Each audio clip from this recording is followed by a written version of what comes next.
বাংলাদেশ থেকে স্থায়ীভাবে নিষিদ্ধ হবে কিনা সেটির চূড়ান্ত সিদ্ধান্ত হয়ে গিয়েছিল 5ই আগস্ট। অত্যন্ত পরিতাপের বিষয়, আজকে বিপ্লবীরা এই বিপ্লবের লিখিত দালিলিক স্বীকৃতির জন্য যেখানে অপেক্ষা করছে, অন্যদিকে আজকে রাষ্ট্রযন্ত্র এই আওয়ামী পুনর্বাসনের জন্য বিভিন্নভাবে তারা প্রস্তুতি নিচ্ছে।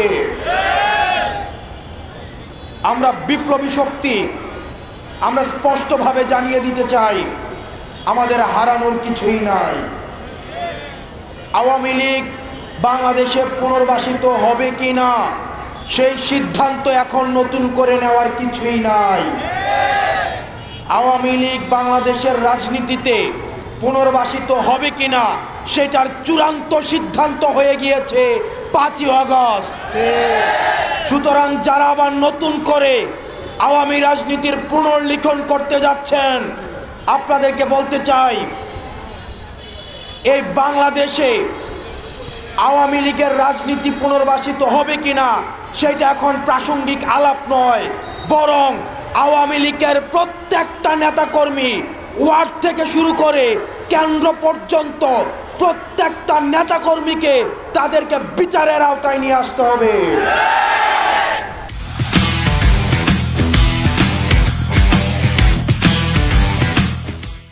তাদের বিচার নিশ্চিত না হওয়া পর্যন্ত আবার যারা তাদেরকে পুনর্বাসনের কথা বলবে, তাদের উপস্থিতি ছাড়া যারা বলতে চাইবে যে নির্বাচন পার্টিসিপেটরি হবে না, আমরা ধরে নিব গত 16 বছর ধরে আওয়ামী লীগ যে জাহিলিয়াতের রাজনীতি বাংলাদেশে কায়েম করেছিল সেখানে তাদেরও ইন্ধন ছিল।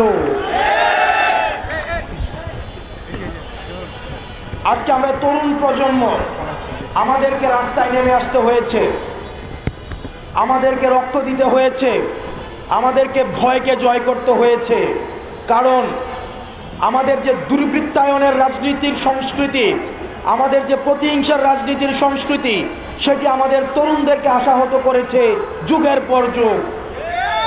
আমরা জনকল্যাণমূলক রাষ্ট্র করতে পারি নাই, আমরা রাষ্ট্রের মধ্যে নাগরিক হয়ে উঠতে পারি নাই। আমাদের অতীতের যে রাজনৈতিক যেই কাঠামো রয়েছে, সেই রাজনৈতিক কাঠামো আমাদেরকে নাগরিক অধিকার থেকে আমাদেরকে ইতিহাসের স্তরে স্তরে বঞ্চিত করেছে। এই তরুণ প্রজন্ম বঞ্চিত হয়েছে। আমাদের এই বঞ্চিতের ক্ষোভ থেকে, আমাদের দ্রোহের আগুনে, আমরা এই দ্রোহ দিয়ে আমরা ফ্যাসিবাদ মুক্ত বাংলাদেশ করেছি। আমরা স্পষ্টভাবে বলতে চাই, আমাদের পরবর্তী বাংলাদেশ বিনির্মিত হবে আমাদের অতীতের যে রাজনীতি, আমাদের যে রাজনৈতিক যারা করেছে এত বছর ধরে, তাদের অভিজ্ঞতা এবং তরুণ প্রজন্মের যেই ভয়হীন যেই মনোভাব, দুইটার সংমিশ্রণে।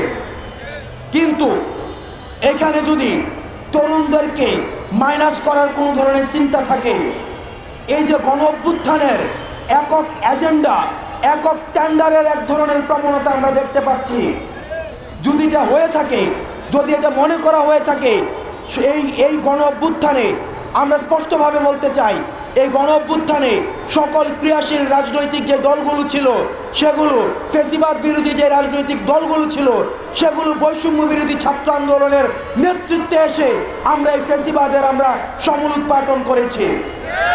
আমরা আমাদের জায়গা থেকে স্পষ্ট করতে চাই, আমরা বারবার বলছি, আওয়ামী লীগের প্রশ্নে সর্বপ্রথম যে বিষয়টি আসবে সেটি হচ্ছে আওয়ামী লীগের আগে বিচার হতে হবে।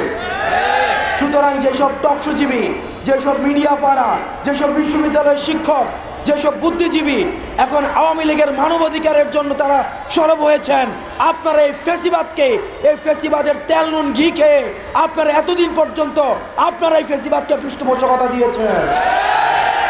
সুতরাং আপনারা ফ্যাসিবাদের পক্ষে যে কলমগুলো এখন আবার লিখবে, আমরা সেই কলমগুলোকে আমরা ভেঙে দিব। ফ্যাসিবাদের পক্ষে যেসব মিডিয়া কথা বলবে, আমরা সেই মিডিয়ার বিপক্ষে আমাদের অবস্থান আমাদের অব্যাহত থাকবে। ফ্যাসিবাদের পক্ষে যেসব মগজ আবার তাদের চিন্তা প্রসূত করবে, আমরা সেসব চিন্তার বিপক্ষে আমাদের শক্ত অবস্থান থাকবে। আমরা বারবার বলছি, আপনারা যদি এই তরুণ প্রজন্মর কথা আপনারা বুঝতে ব্যর্থ হন, আওয়ামী লীগের জয় পরিণত হয়েছে, পরবর্তীতে যারাই নীতি নির্ধারণের পর্যায়ে আসবে, এই তরুণ প্রজন্মের ভাষা যদি আপনারা বুঝতে ব্যর্থ হন, তাহলে আওয়ামী লীগের পরিণতির মতোই আপনাদের পরিণতি হবে। সুতরাং ফ্যাসিবাদ বিরোধী প্রত্যেকটি রাজনৈতিক দলের এবং বৈষম্য বিরোধী ছাত্র আন্দোলন এবং ফ্যাসিবাদ বিরোধী যেই সব মনস্তাত্ত্বিক যেই ধরনের আমাদের চিন্তা রয়েছে, সবগুলির সংমিশ্রণে আমাদের পরবর্তী বাংলাদেশ বিনির্মাণ করতে হবে এবং এই প্রত্যেকটি জিনিসের লিখিত দালিলিক স্বীকৃতি আমাদের এই প্রক্লেমেশনের মধ্য দিয়ে দিতে হবে। আমরা 15 তারিখ পর্যন্ত আমাদের আলটিমেটাম ছিল, আজকে 14 তারিখ, আজকে গণসংযোগের পরে আমরা 15 তারিখ পর্যন্ত সরকারকে সময় দিয়েছি। এই অন্তর্বর্তীকালীন সরকার কমিটমেন্ট দিয়েছে আমাদেরকে রাজনৈতিক ঐক্যমত্যের ভিত্তিতে আমাদের এই প্রক্লেমেশন অফ রেগুলেশন সেটিকে স্টেট থেকে এন্ডোর্স করবেন। অত্যন্ত দুঃখজনক বিষয় হচ্ছে এখনো পর্যন্ত আমরা কোনো দৃশ্যমান কোনো পদক্ষেপ আমরা দেখি নাই। আমরা যাদেরকে উপদেষ্টা বানিয়েছি, আমাদের প্রতিনিধি হয়ে যেসব উপদেষ্টা সরকারে গিয়েছে, আমরা আপনাদেরকে বলতে চাই, আপনারা আমাদের প্রতিনিধিত্ব করছেন। আপনারা যদি কোনো কারণে মনে করেন যে আপনারা প্রক্লেমেশন দিতে এবং জন আকাঙ্ক্ষার প্রতিফলন ঘটাতে আপনাদের রাষ্ট্রীয় কোনো বাধা রয়েছে, সেটি আপনারা জনগণের সামনে প্রকাশ করুন। আমরা যেভাবে অগাস্ট মাসে রাস্তায় নেমে এসেছিলাম, ঠিক একইভাবে আমরা আবার রাস্তায় নেমে আসবো। এই প্রক্লেমেশন দিতে আপনাদের বাধা কোথায়, কারা বাধা দিচ্ছে, কোন ডিপ স্টেট আপনাদেরকে বাধা দিচ্ছে, সেগুলো আপনারা জনগণের সামনে প্রকাশ করুন।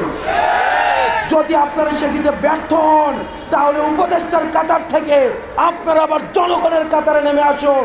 আমরা একসাথে মিলে আমরা যেভাবে হাসিনার পতন ঘটিয়েছি, প্রয়োজন হলে আমরা সেভাবে আবার আমাদের এই প্রক্লেমেশন আমরা আদায় করে নিব। প্রিয় সহযোদ্ধা, আমরা আমাদের এই যে দেশ গঠনের সংগ্রাম আমাদের অব্যাহত থাকবে।